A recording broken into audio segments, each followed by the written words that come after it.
Rollers are a great way of spicing up your indoor rides. They can be a little bit more realistic than being stuck to a static trainer. At first, rollers can be pretty daunting and take a lot of time, patience and practice to get used to. But once you get the hang of them, they're great fun. So in this video, we're going to give you some tips and tricks on how to get started on rollers and improve your roller skills. And we've also invited along Ruby Isaac to give us some pro tips, and well, she knows a thing or two about riding rollers.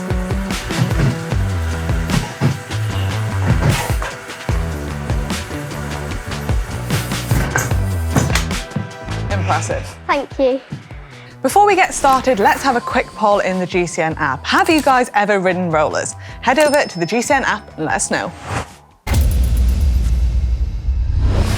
I'm very lucky to be joined by Ruby. Now, Ruby is 12 years old and has been riding bikes for 6 years. You might have already seen her on social media doing some pretty impressive roller skills, and she does make it look very easy. But one question before we start, what has been your hardest trick to learn? Well, I think the hardest trick I've had to learn would definitely be the trick I've just done, skipping, because it took me a few days to learn. And yes, you're probably wondering, I did fall off a lot of times, so I think that's Does it hurt when you fall off? Well, when I was practicing, I did it on grass, so it didn't really hurt, but... Yeah. Right, Ruby, should we show this lot how to ride rollers? Yeah, let's do it. Let's go. Riding rollers is a strange feeling at first. It feels like you're moving about as if you're out on the road, but actually you're static. It's also a good idea to check you're in a nice, safe environment with nothing harmful around, just in case you do fall. And Manon, you might want to check the length of your rollers, because if they're too long, you might end up falling off the back, and we don't want that. We don't. But if they're too short, you might end up falling off the front. So I think it's good if we check the length of our rollers. Yes, we'll check them. And as you can see, my rollers are shorter than yours because I have a smaller bike. So Ruby, how did you first learn to ride rollers? Did you just get it straight away, or did it take quite a lot of practice? And what helped you learn? Well, someone told me that rollers would be a good idea for me to use, as I can practice how to change gear and obviously to clip in. So we bought some, and then when I first got them, someone was holding my seat when I was practicing, but obviously you can use a door frame or a wall, but I just preferred someone holding my seat. And I understood how to ride rollers pretty easily because I have quite good balance. But one thing I did learn, that when I was riding, instead of being clipped in, I used flat shoes. It's just because this gave me a lot more confidence to ride rollers and just made it easier. So if you did want to accidentally fall off, you could just put your foot down instead of unclipping. It's a good idea. Yeah. Starting off, it's a great idea to start in a doorway or have someone hold your saddle. If you're starting off in a doorway, you'll have 2 walls to hold on to, and you can always bounce your shoulders off the door to get back into the centre of the rollers. And you can use a solid table or chair, or just anything really that will take your weight.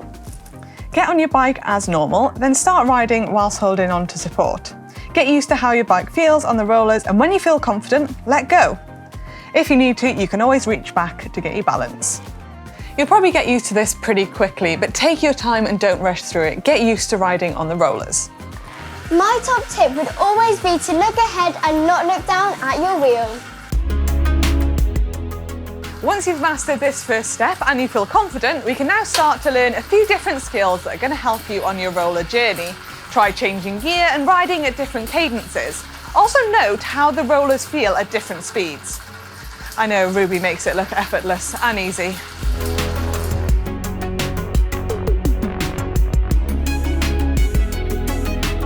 Also see how slow you can ride and then get the speed back up again. And once you feel confident doing that, you can also try a track stand like this.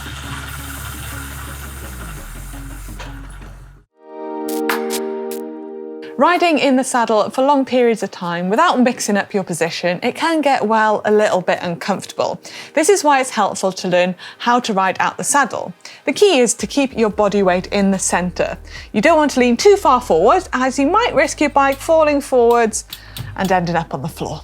What you could try is lifting yourself out the seat a touch and then slowly progressing to lifting yourself out the seat and slowly riding. Or what you could try is standing up and then doing 1 pedal turn, sitting down and doing that again, but 2 pedal turns, sitting down and then seeing how many pedal turns you can do feeling comfortable. Riding with one hand is a great skill to have in any part of cycling. And on the rollers, well, if you want to take a drink, it is essential. Ride in a safe spot, in a doorway, and just gradually start taking your hand away from the bars. And when you get confident, you can even try reaching in your back pocket for a snack.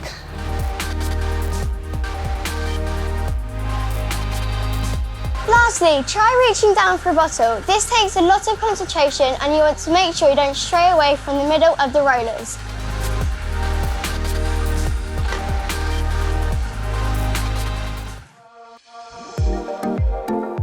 Starting without holding onto anything on the rollers is a great skill to have, but also quite an advanced skill, and it can take some time and practice to learn how to do so.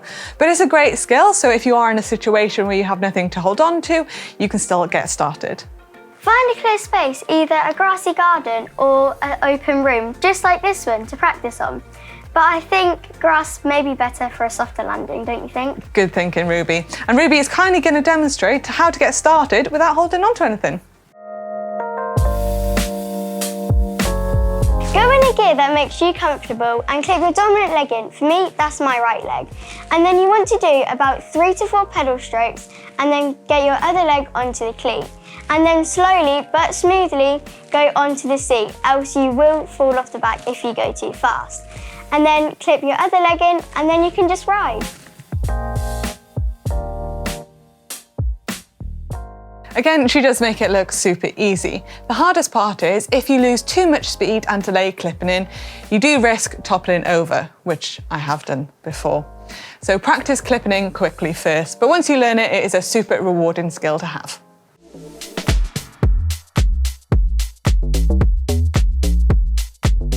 Right, Ruby, my roller skills, they aren't the best, but have you got a cool skill or trick that you could teach me today? Yeah, do you want to maybe try going one-legged? Yeah, I could try that.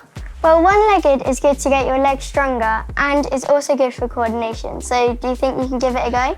Yeah, let's try. So I am going to have the chair there just in case I do lose my balance, if that's okay. Yeah, that's fine. Right, what's the first step? I'm guessing we need to get riding? Yep. Should we do that? Yeah.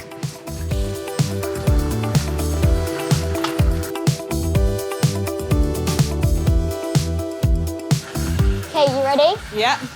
So you've got to go in a gear that is comfortable for you. So I'd go in some easy gears like 3rd or 4th gear. Yep. And then when you're ready, unclip your left leg and then just put it to the side and smoothly pedal your other leg. And do about 10 pedal strokes. Oh, you really have to concentrate. Yeah, and then clip back in. Oh, I did it. That's it. Yay. And then another good thing is to do your other leg because then obviously your legs can get stronger. Yeah, you don't want one massive leg.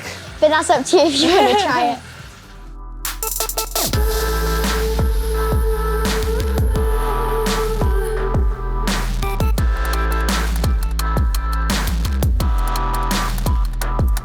Now you've mastered the rollers, feel free to spin until your legs give up. Hope you enjoyed this video, and if you did, please give it a big thumbs up. And if you have any of your own roller skills, please leave them in the comment section below. And thank you very much for joining us today, Ruby. That's okay. And good luck, everyone. I hope this video helped you master all your skills. But sorry, I've got to go now. Bye, everyone. Where are you going?